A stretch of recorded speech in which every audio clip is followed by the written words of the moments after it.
Humane beme, humane beme, humane beme, humane beme, humane beme, humane beme, humane beme, humane beme, humane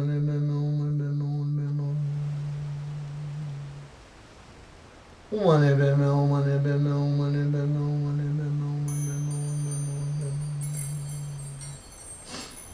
humane beme, humane As we beme, keep riding with the time and life, we go through different ways. And during this journey, we lose some as we discover a few paths.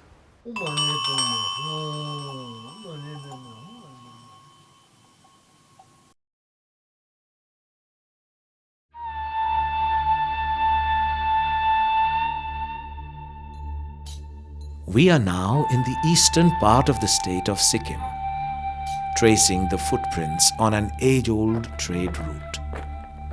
Once it had experienced invasions and myriad expeditions, pilgrimages and incursions. Races and clans fought here, traded and fled, headed for an elusive destination.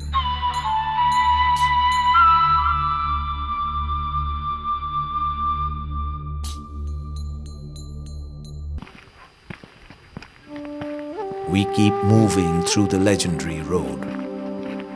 A glimpse of a lone monal pheasant, unknown flowers, and massive pillars of clouds create vivid chiaroscuros.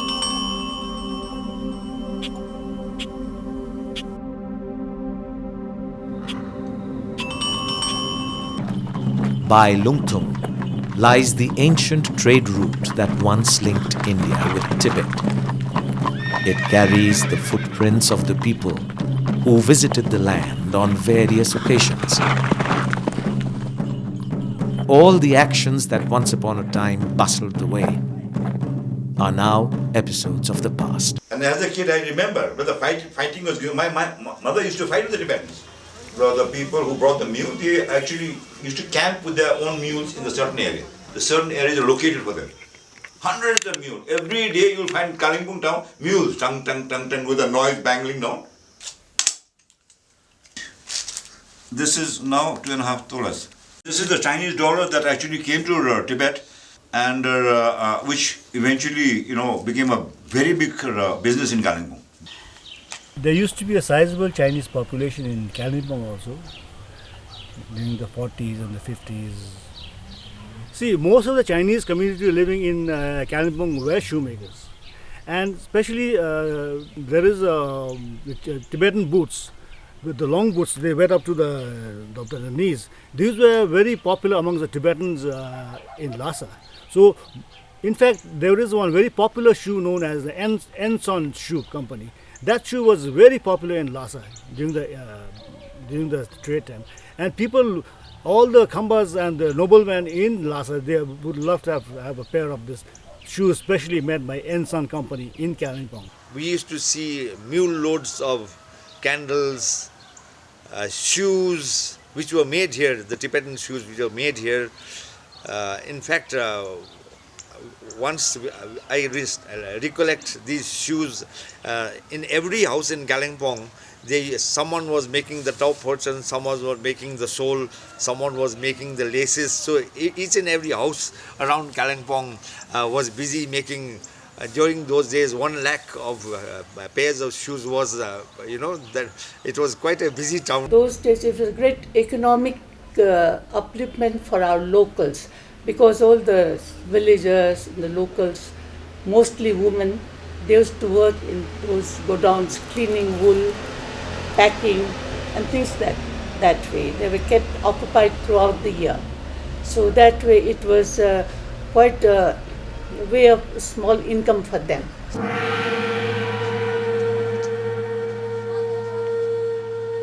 We visit the wholesale market of 10th Mile to understand the recent trading activities here.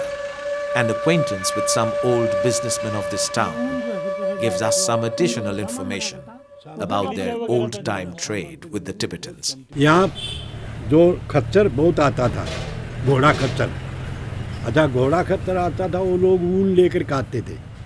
बेड़ा ऊन बहुत ज़्यादा लेकर के आते थे और उसके बाद यहाँ से माल ले जाते थे वो लोग खच्चर के ऊपर दो एक साइड में दो भारी दो लोड करते थे एक एक मन का उसमें हर एक सामान जाता था चीनी भी जाता था तेल वगैरह भी जाता था वो खाने पीने का सामान बहुत जाता था और हर एक कपड़ा सब चीज़ जाती थी रोलेक्स रोमर भी जाता था वेस्टर्न जाता था वेस्टर्न वॉच जाता था घड़ी बहुत जाता था यहाँ से बहुत सप्लाई हो रहा था घड़ी जो है उस टाइम पर जो जाता था उन लोगों को पीस का हिसाब नहीं आता था वो डॉलर लेके आते थे भारी डॉलर का इतना रुपया हुआ एक बारी इतना में केजी कितना डॉलर गया? हुआ तो वो लोग बोलते थे कि हमको 40 केजी घड़ी दे दो तो 40 केजी मतलब उस टाइम पर नहीं था शेर 40 शेर मतलब एक मन का एक भारी किलो बनता नहीं था था। तो 40 शेर का घड़ी डाल देते थे पीस हम लोग गिनती करते थे तिब्बत समझते हैं। टिबेटियन समझते थे हाँ बहुत पूरा बोल सकते तिब्बती समझते भी हैं बोलते भी हैं अभी अभी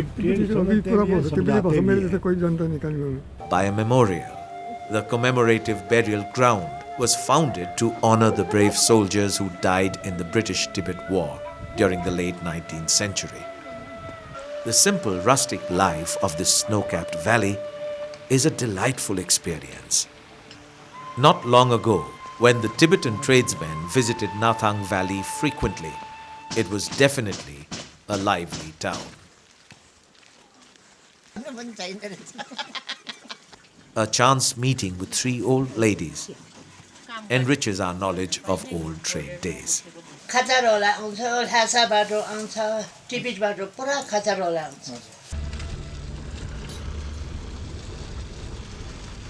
We proceed towards Kopup, the village that lies at the very end of the Silk Route.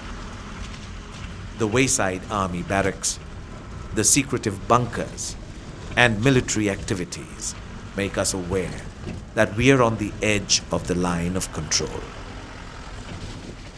11,000 Tibetan soldiers attacked and occupied Lungtrung and Nathang in 1886. The British too organized an attack in reply. They captured Lungtrung and Nathang by 26th May 1888. Leaving Tukla behind, we carry on our journey towards Jelepla Pass. Ravishing Elephant Lake, a lake of black water on the lap of an ice-capped valley, is another surprise of this terrain. The heavy snowfall here has buried the traces of the old trade route. We realize even nature is oblivious to the past. This route that took us to the dead end of the country is no more a mere road, but has turned to be a passage to the glorious past. But now it's time to get back home. So we move across the snowy streets and proceed forward. The mighty Kanchenjunga remains silent, and the past resurges from the timeless space.